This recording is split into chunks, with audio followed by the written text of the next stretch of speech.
Well, I'm so excited today to be doing new Get to Know Your Wedding Pro episodes again. It's been a few weeks since we've had a new vendor on. We had Paige Lindsay on Monday, and I'm so excited to have Crystal Wolf on today, a makeup artist from down south. Crystal, why don't you introduce yourself? Tell us a little bit about who you are and what you do. Hi, I'm Crystal. As you guys heard, I am the owner of Blush Strokes Beauty Makeup Artistry. I work primarily in bridal, especially this time of year. I have a whole team of hair and makeup artists that we travel all over the Pacific Northwest for big and small weddings, all of Washington, Idaho, Oregon, and sometimes as far south as Northern California, but that doesn't happen all that often. And how is everything going for you now? You know, we're trying to open up again. You know, we're having weddings come back on. How is everything going for you so far this year? Honestly, this year, my team and I, we keep making jokes like we're just trying to survive it because we have all of our brides, our weddings from last year that had to cancel last minute, that have tried to keep their same dates, that have sort of doubled up with all of the weddings that were already scheduled for this year. Plus elopements and people who are afraid of lockdowns trying to get theirs in really quickly. So we're about triple booked this year compared to previous years. And I didn't really see that coming. I thought that maybe we would struggle to come back after last year's lockdowns. But if anything, we're busier than we've ever been. And I know on Monday you had a weekday wedding, which is always great, right? We like to have to fill that calendar. Do you guys prefer more of the traditional larger weddings, more of the elopements? Where do you hit both sides? Where do you guys kind of fit in? So I have a hair artist who actually prefers the big sort of grandeur formal weddings. Those are just more her style. She loves the updos and the glamour. And for me, I think I have a soft spot for elopements. I have always wanted to go to Vegas and just get married in front of Elvis. That was my dream wedding. So when I have small weddings, especially ones that happen, in the rain, or, last minute or an elopement, those are really, really close to my heart. And so those are my personal favorite. I like those because I have an opportunity to give a really special personal touch to whomever I'm making up. Those tend to be a little more relaxed, as opposed to the big formal weddings, which live and die by their timeline. Yeah, that has been a benefit this year with some of the rescheduled, what are we doing things where it's a little smaller, it's a little more DIY, not necessarily in wedding, but in pace. Like, okay, what are we doing here? How is it going to look? And I definitely think in terms of, bringing in your makeup artists and everything, doing all that as well. Have you enjoyed that the pace this year with some of the weddings where it does seem a little more deliberate? Like, okay, we're trying to do these things and make sure it's still a fun celebration. Absolutely. Yes. That's actually one of my favorite parts of my job in general is just how intimate it is. I'm touching people with my hands. I'm touching their faces, their hair. And so I joke all the time that I'm in the business of emotional management, to just really sort of take that opportunity and make sure that everybody's very happy, very confident, relaxed. No runners this year, which was really great. It has happened once or twice where someone has just said, nope, I got to go. And we have to sort of bar the doors and calm everybody down. No one's done that this year. Everybody this year has been super sure, which is great. Well, and that's the thing when it comes to the makeup artist too. And, I see the posts all the time online, last minute this or looking for that and not taking into account that, your makeup team is, the first vendors, right? You're going to see in the day, you see the bride kind of during the most intimate times, all the friends and all of that, and really helps kind of set the tone. And so it is overlooked, I think, sometimes where it's like, okay, well, I only have this much to spend, or I need somebody last minute, or I don't have that, and not taking into account like, no, this is really someone that's going to be with me for a really important part of my day. Right. And a lot of times they don't think about little things like who's helping me into my dress, who's helping me put my garter on, who's putting my shoes on for me. Those are something that as a makeup artist, I find myself doing. It's if you are halfway dressed and your hair is being done and you have to go to the bathroom, that's me holding your dress over your head for you. It's very, very vulnerable and intimate. And so a lot of times when I see that there is somebody who has a very, very small budget because they didn't consider it beforehand, I do my best to try and work with them as much as I can. But sometimes you just have to recognize that it's not going to be a good fit for one reason or another. It's hard. I mean, it's the same. I feel similarly with video, where sometimes we just get hired because, okay, we just need this, or it's a service that we need. Whereas, being one of those vendors that's with you all day, it's not like someone that's dropping off the rentals or whatever. I mean, this is, and with your makeup, this is especially that beginning hours where you're with your mom or your family or your sisters or whatever. Like, it's such an intimate getting ready time, and where you're there could be like 4 a.m, 6 a.m, whatever. Getting there and really dictating kind of how that pace is going to go. Right. Yeah. And a lot of times too, like if they remember me, then I didn't do my job properly. Yeah. My job is to get in there, be involved in all of that intimate, sort of vulnerable stuff when nobody's had their coffee yet. And then, when it's time for me to leave, I should be able to leave, and they shouldn't really remember that I was there.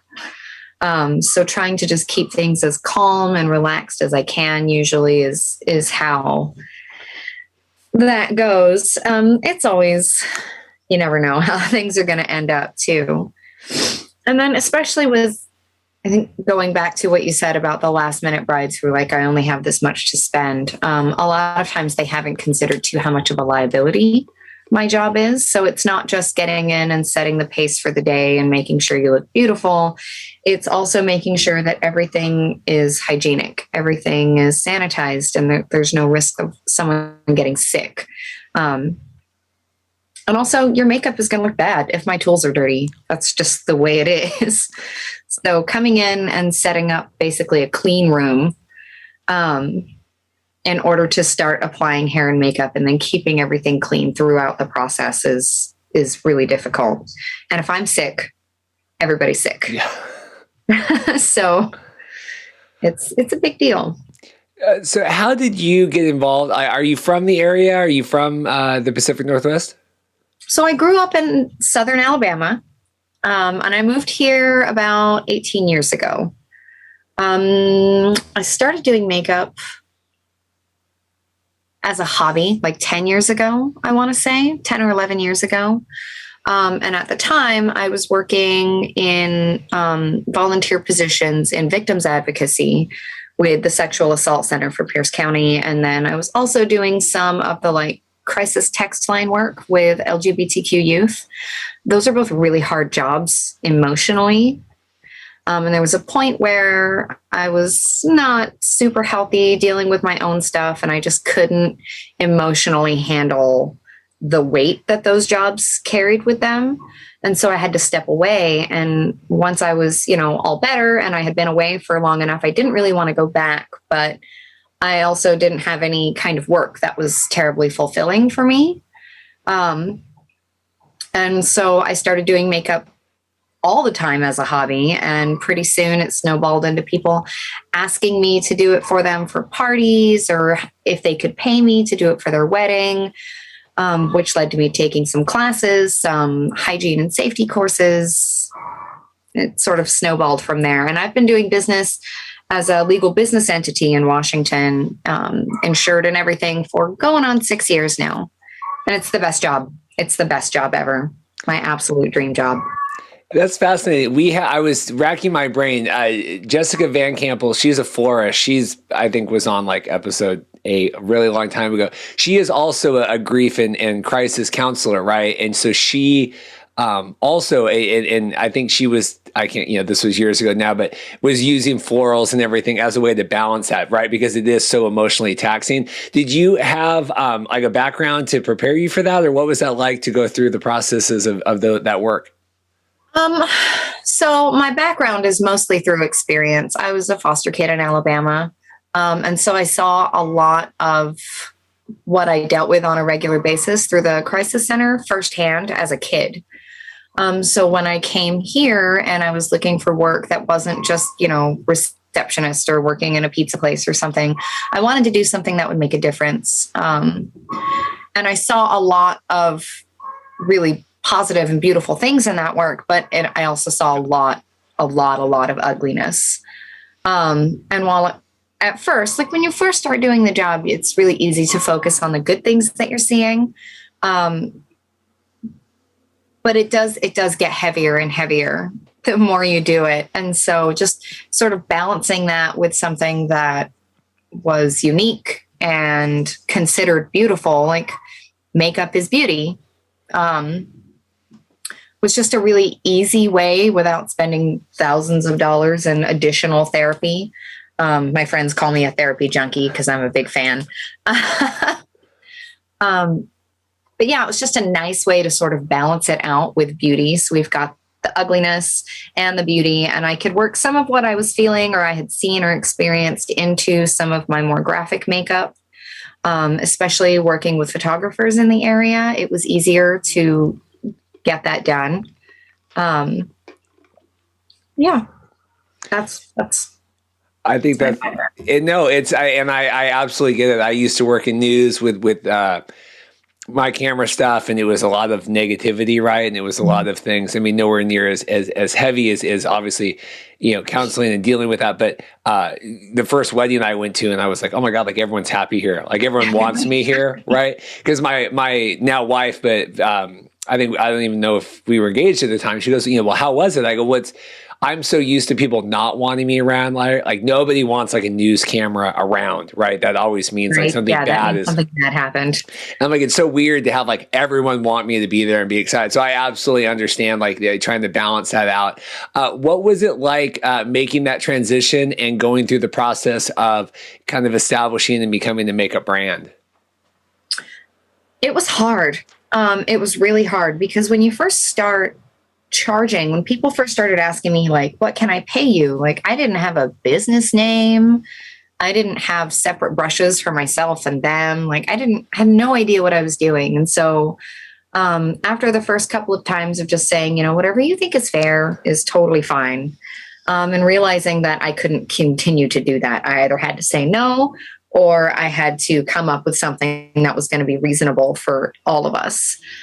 And then taking the health and sanitation classes that I did, because I'm just a tiny bit of a germaphobe, and realizing that in order to do this and take money from people for this, that there's actually kind of a lot that goes into it. And comparing that to what's available out on the market. I mean, you can go on Facebook Marketplace now and find anywhere, just type in makeup and you'll find people selling used makeup or people offering to do a full face makeup application plus lashes for $40. And like, how can I make this worth my while and still compete with that? And that was the hardest part for me when I first started, was figuring out that I didn't need to compete with that.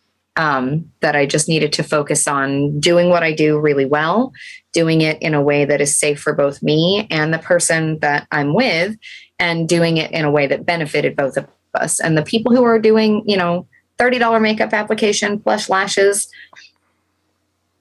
someone who wants that is not going to be my client. And so we aren't in competition, and they're learning the same way I learned on other people. And there's no reason for me to feel negatively about that.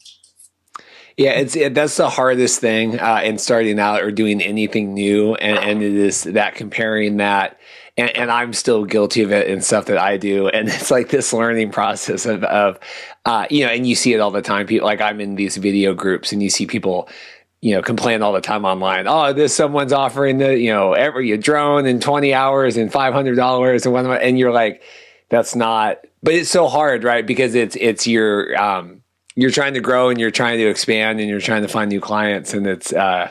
It's tough. Yeah. And it's still hard even now too, because a lot of the groups that I'm in on Facebook, which is, by the way, the ultimate networking resource for wedding vendors. I'm still in a couple of the budget groups, and a lot of times they'll post their budget and I have to decide, like, do I want this wedding as a creative? Does this sound like something I want to be involved in? Can I meet that budget or not? And it's still hard for me to turn that away. Sometimes to turn that off and say, these people weren't ever going to be my clients. And so when I see a lot of responses on the like really low budget posts, there's a part of me that wants to jump in there still and compete for that. I'm getting better at not doing that. No, I just had a client like that, and it was it was kind of like a nonprofit kind of thing, and every time we talked, it was like they wanted more and more, right? And like we had tried, we're trying to establish guidelines, and this is what we're going to do. And I'm like, if this is going to be every time we're talking, it's going to be, you're not there 3 hours, you're there 7 hours, you're not there this, you're there that. I'm like, if it's every time kind of thing, like it's hard because you go into it where you're trying to establish, okay, these are the parameters that I'm going to do it under, but they still, because it's a lot of money to them, they still want, Right. they want that larger scale. And so it's trying to fit two different, scopes into each other. So, And and especially for like, you guys are usually there for the duration. Forever. You're usually there from setup to tear down. And for me, it just depends. There are brides who do, these crazy wardrobe changes in the middle of their ceremony. There are traditional, Chinese and Hindu brides who have 3 different ceremonies a day that require complete hair and makeup changes. And then there are those who just want someone available to touch up throughout the day. And so it's deciding like, okay, am I going to show up and leave?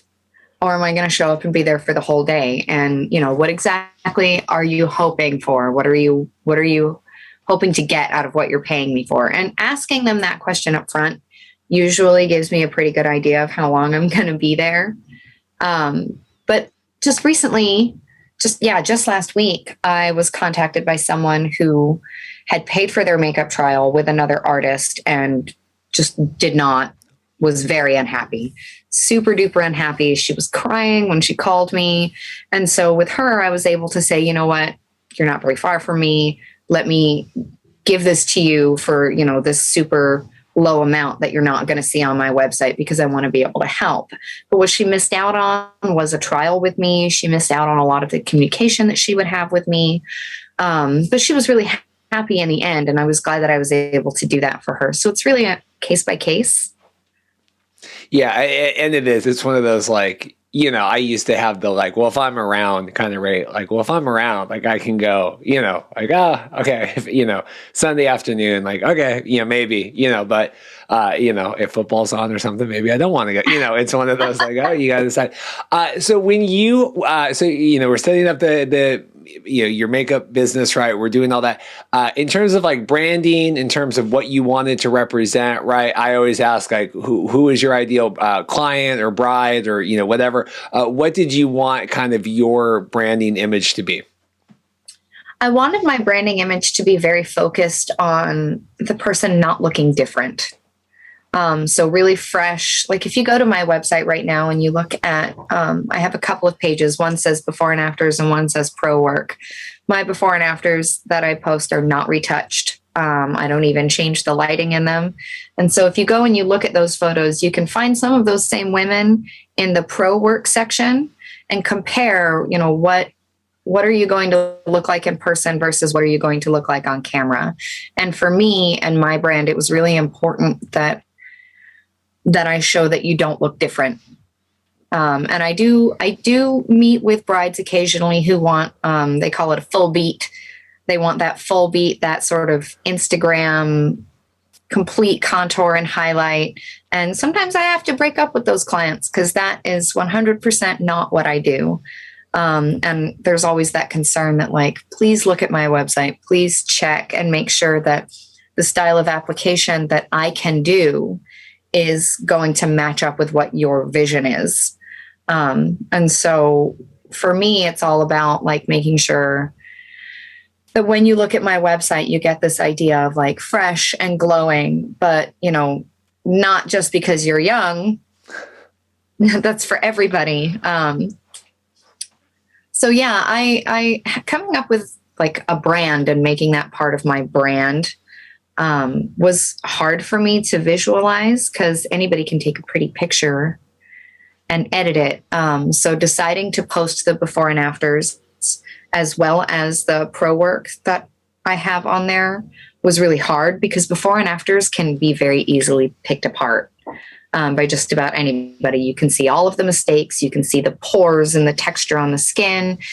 If there's scarring or hyperpigmentation, you can see that in the before and afters. But the reality is you can see it in person. So people should be confident that they're going to look their best as who they are on their wedding day. I think trying a different look is not something you should do on your wedding day. You should try to look like yourself. Any other day, absolutely. Let's see what contour can do for you. But well, and that's the thing. I mean, and my wife is very just does her makeup, but not a big to do all the time. But when it came to getting her hair figured out for her, our wedding, it was like a huge deal. And it was, we went in the trial and we did another trial so I got it, and I'm like, no, because it is, you're going to have those photos forever, right? Hopefully, and you're going to have them, hung up somewhere. And it's a lot of pressure on that. You got, like, even for the guys, like, I got to make sure my hair is right or whatever, you're going to have that forever, but it's such a personal thing. And the looking like yourself. Yeah. Sometimes like I'll be with like a bride all day and with the video, and then like I'll go back and I'll be editing and I'll see like the pre stuff, I'm like, oh wow, like she didn't even look like a completely different person. Yeah. Cause you get so used to seeing them, at the end of the day, you're like, wow, like that is interesting. In terms of, starting out, growing, attracting new clients, how did it go? I know we talked about, the competing to get some budget vendors and things, but how networking things, how did you do to kind of get your name out there and grow to where you are now? So for networking, when I first started, I kind of took the approach of like, hey, if anybody I know needs their makeup done, and I ran out of friends really fast. Even acquaintances on Facebook, like I ran out of people super fast, and I didn't know what to do after that. I didn't want to place an ad on Facebook because I was, doing makeup out of my home. And so now what? Who do I know? And I started going to photographers. And so working closely with photographers, and anytime I would end up doing an event, like I did a military ball for like teenagers. And so I would find the photographers at those events and make sure I exchanged information. And I started paying for certain photos from photographers, which usually ranges in price from $25 to $75 an image, just so that I could have them, and doing a lot of study on, what the photographers in my area were doing, what they were looking for, and making sure to create those contacts. And that was probably the number one best thing for growing myself as a business entity that I ever could have done, was to find other people who were in the same business I was, and network with them, because then the photographers started referring people to me, and those people started referring me to other photographers, and it just sort of went from there. Yeah, it's the hardest thing. We have a lot of friends that do a lot of those, like Norwex, or like it's not, it used to be like the Tupperware party kind of things, Yeah. but all these things. And I always have to explain to Dorothy, I go, it's getting outside of your Facebook friend list or whatever, right? Like it's when you make that step, right? I mean, it's like I spend tons of money every year now on, like Wedding Wire and the Nod and the website and all these different things, right? And it's because, we do the weddings to kind of like eat that cost, right? But I go, it's hard for me, to really support these, like, because I did the same thing when I started out. I'm like messaging like old college acquaintances, like, hey, I see you work for such and such. Do you think they need a video? But it is when you're making that step, and it is the hardest thing, and it's like getting outside of, like I said, that Facebook friend list of like, how can I attract people that don't know me already, and how can I get their business? Right. And do I want to do it just to get the business, or do I want to do it because I'm ready to start making a profit? That was probably the biggest jump, was once I started introducing myself to all of these people, and I started actually getting work through some of those people. I had to decide to make the shift away from like I have the work now. I have the images now. I can prove what I can do. Now I need to actually start making money. This because makeup artistry is not expensive, but it's not cheap either. So I'm either going to spend a ton of money in my time, or I'm going to spend a ton of money in my products, and somehow or another that all needs to pay for itself. So that was the hardest part too, is once you decide to move away from just networking and into actually marketing, like you mentioned Wedding Wire and The Knot, and there's Pacific Northwest Weddings and Thumbtack. Thumbtack. Like little things like that. Oh, Thumbtack. No, I can't with them. Not anymore. That was like OG. Like, man, those requests would come out, man. I mean, they've changed that business model so much since. I lived and died with the Thumbtack notifications back years ago. Oh, I'm so glad that I'm not doing that anymore. That was terrible. Because they were like 12 or 15 a day. And it was this sort of constant anxiety about, is someone going to pick me? Or are they going to reply? And then if they did, that was $5 just to talk to them. And so, yeah, I'm not doing that anymore. We did have our washing machine broke like 2 weeks ago. And I was trying to find it's one of those, like, you can't call Best Buy anymore. They don't, like, you have to call like a call center. I was like, how the hell do I find? And I re-downloaded Thumbtack, and I was like, I'm going to use Thumbtack to find. And it was like it was such a terrible experience. And I had like so many people messaging me, and I'm like, this is why no one ever hired me on here. It's because I am now living. I am living the other side. And it wasn't like we booked, one guy came out, but then I had another one. And I had messaged him back and said, okay, we don't need you anymore. Like, thank you. Like, we figured it out. And he braided me about it. He's like, well, how do you even know? And I go, well, because we had someone else come out. So then like 2 days later, when the appointment was supposed to be, the guy, he's like, oh, hey, I'm 20 minutes out. I'm coming to your house. I'm like, no. Like, we can't. I was like, I canceled this. Oh yeah, that's a nightmare on that. I do think smart though for you, networking with the photographers that way, like you said, and paying for those images. Cause like, that's a spoiler alert. Like, photographers want to have, brides ready to go on time and people that look good, right? And the people that are like fun and easy to work with.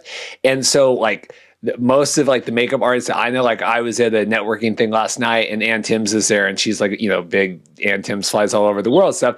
Well, like you're in with these photographers because like they can just get ready to go. Like we're ready to go. There's not an issue. And so it's smart to make those relationships with them. And then they will definitely like refer you out because, hey, they're always ready to go on time. And especially too, if you manage to work with the same photographer more than once, you begin to learn their style too. So when I see someone I know walk in the room when I'm getting ready, I'm like, yes, I know what to do. So I know exactly the moments when I need to like hit the deck and get under the table so that I'm not in the photo. Or, if I know who I'm working with in advance, I know to like get my nails done because my hands are going to be in the pictures helping people get ready. And who knows who, like, I always wonder, like, when there are so many photos out there of me, my hands putting shoes on brides. And I always wonder, like, when they see those, do they know whose hands those are? I don't think so. I think they must think that it's like maid of honor or something, but it's nice because I learn what to do, and when to do it. And so it's good that we sort of move around each other in a room when I'm working with a vendor that I know. That's always just so fun. It's obviously you can work with anybody, but it gets to the point where I very much do look forward to the ones where like I know the photographer and I don't have to like, it's just not in like our wedding last week, we had never worked together. She was like, it was great the whole day, whatever. Right. But it's so nice just walking in and being like, I can just send them a text or something like, okay, we'll be there at 11. Like, okay, we're done. Like, we don't have to have, because otherwise it's like, I like email them, like, how are you doing? Because I try to be like proactive about all of that, but it is nice. Undervalued, yes, vendors, knowing each other ahead of time. So yeah, having those relationships is just, it's just fantastic too. And then also like knowing what everyone's role is. Like your role for the day is to document. The photographer's role is to document everything, like the good, the bad, and the ugly. And then the coordinator's role is to make sure everything happens at a specific time and that everyone's working together. And sometimes I think with hair and makeup artists too, we can get a little bit lost in that. So my job is not just to make the bride look nice. My job is to make her feel nice and make sure that she feels, really secure in not only how she looks, but in how the day is going. So a lot of times we've got some sort of conflicting stuff going on where the photographer is just snapping away, getting all of the details of the day, and the coordinator's going, we got to go. So when I can feel the nerves in the room sort of start to ramp up, I sort of step away from being a stylist or a makeup artist, and I step into the role of being an advocate too, and saying, okay, you know what? I think everybody needs to take a break, or you know what? Let's go ahead and get your lashes on, and you can have a minute to relax. And I'm a super nice person. You could walk all over me and I would probably not even notice. But if somebody so much as gives one of my brides a side eye, like I get kind of mean about it. And I don't mind being that person that, nobody likes in the room, which is part of why having a relationship with other vendors, especially, keeping to, I wouldn't say that I keep to a small area because we, travel across 3 states a lot. But keeping to the sort of area of the Pacific Northwest where we're interacting with a lot of the same vendors over and over again, is we begin to learn each other's cues. So if the bride or the mother of the bride is sort of ramping up in their anxiety, sometimes I just need to make eye contact with someone from across the room and we can sort of communicate with each other like, we need to get everybody out of here. She's going to freak out. Which has only happened a few times. Well, and that's like I said, before, where the trial is important, to have a makeup trial to know that you like it, but it is also to get to know. I mean, that's why, most photographers I know do, engagement shoots, or they'll do like free engagement shoots just so they can get to know the couple before the day and kind of know what works and what doesn't work. And, I always lament with that with video, it's not as much of a thing, but, it's much more than just like checking the trial and making sure we like the makeup. It's okay, what is this person like when I'm doing their makeup, and kind of get to know them. So like you said, you can read that room and read the personality day of. So oh yeah, absolutely. The trial is super important for that. I operate a little differently than a lot of other makeup artists in the area, I've noticed. I offer a complimentary trial after I've been booked. As opposed to charging for a trial and then, maybe not getting the booking.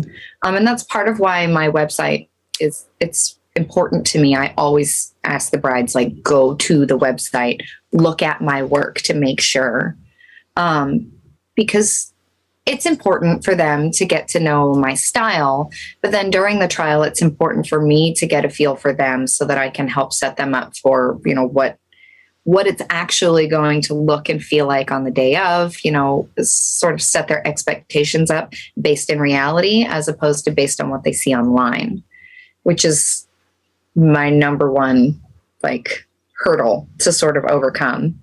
Is like, yeah, you saw a beautiful YouTube makeup application done. I can't make you look like that. That person was using a filter. That technology does not exist in real life. If it did, I would look so much better all the time. Never wear makeup again. I remember we had just the Pinterest stuff and all that. We had a wedding years and years ago, and bride did not like anything, didn't like photos, didn't like video, didn't like anything. And like we were talking with the photographer, she's like, well, like I was trying to preface all this, like we're looking at the Pinterest board, we're like, well, you seem to like water photos. There's no water at your venue. You seem to like these types of photos. There's none of that at your venue. Your venue is very dark. You seem to like very light. So yeah, it's look at the website, look at these things, especially with like video, but makeup too. Yes. Yeah. Please look at the things you can like me and that's fine, but you also really need to like the work and you really need to know, because that's what I do, Right. Yeah. Well, sometimes I'll get six or 7 photos and the bride will say, I really like these. And they'll be all completely different from each other and have to go, okay, what is it exactly about each image that you like? And try to piece together a look from, all of these people. And then the first thing I do is remind the bride, like, okay, you don't look like any of these women. So I can only do what I can do with your face, and then reminding them too that like makeup moves because your skin moves. So all of these photos and, you know, these like 3-minute TikToks that you've seen, or these images on Pinterest, they're very, very styled. That model did not move her face for like 45 minutes. And that's part of the reason why, you know, these look so amazing, and you are going to look amazing.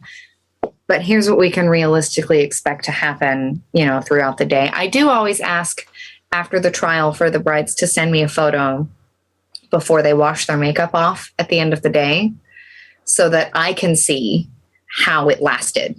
Like, do we need to powder more? Do I need to send you with blotting papers? You know, did the formula work on your skin? Did you look greasy or oily or all of that? And that usually offers them a little bit extra level of confidence, that I can see if something needs to be changed. I'll just make a note in their chart. And I'm old school. I do all paper notes. I have face charts, and, you know, I write down every product I use.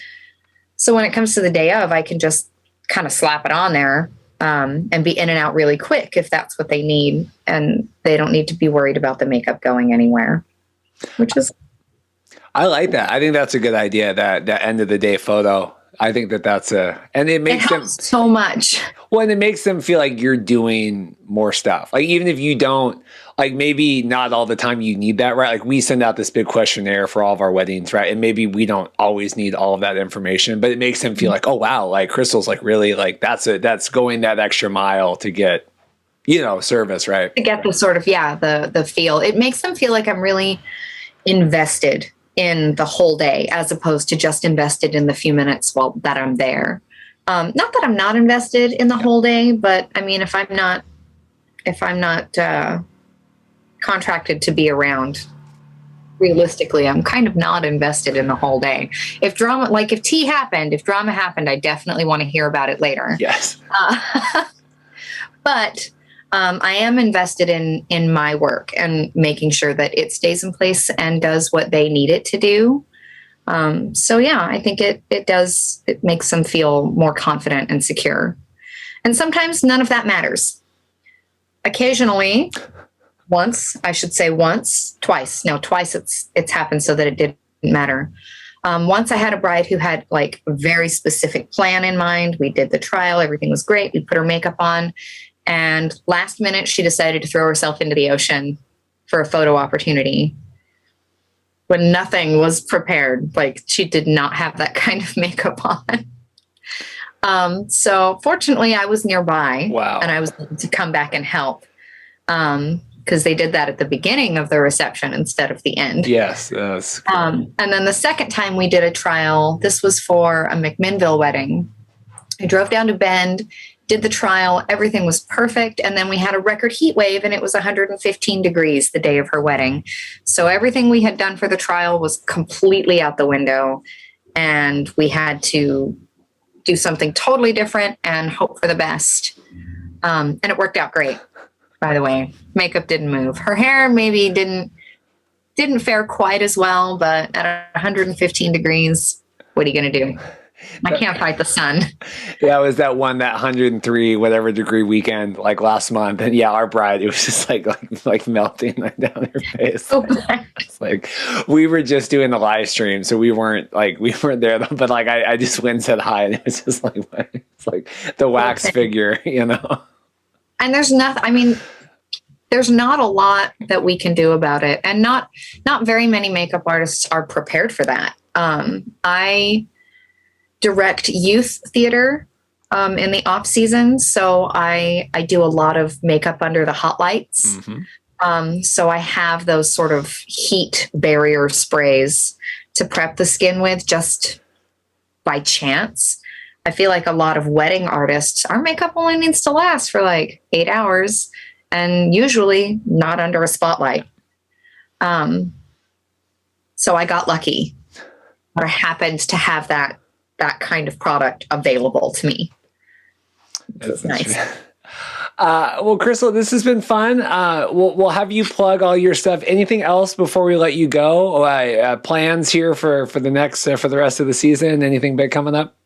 Actually, I'm super glad you asked because I do have something super big coming up, and it'll be ready spring of next year, ready for booking spring of next year.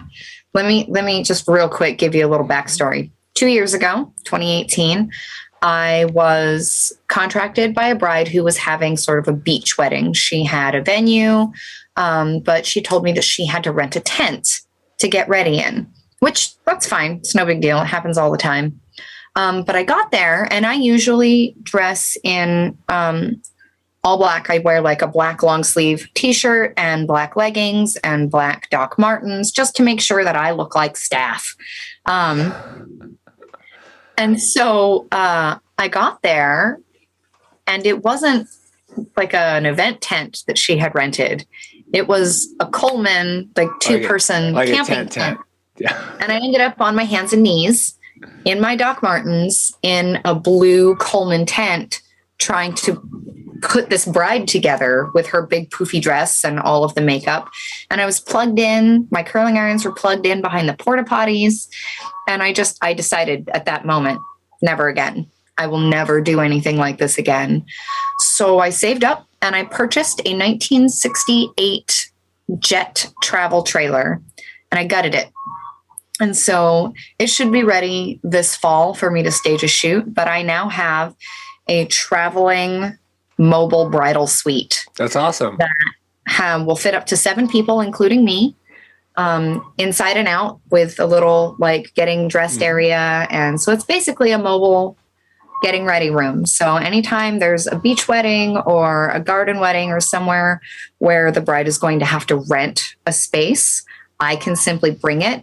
And not only is it a beautiful vintage trailer to use as a photo backdrop, I can also take it to places like Skamania or up on a scenic overlook on Highway 101, plug in, get everybody ready, and just perform elopement ceremonies just like that. So I'm very excited to start marketing that. We're almost done with everything. We're just putting in the flooring and finishing the paint job this week. I think that's a great idea. I think especially for, like you said, those kind of off the beaten path venues, right, where you don't have that, but then especially the elopements, right? I mean, how often is the bride getting ready in the trees or trying to, hide off somewhere? So often. And so often. I think that I think that's a great idea. I think that that's great, and I think your photographer friends will appreciate that as well. So I think that is good work on that.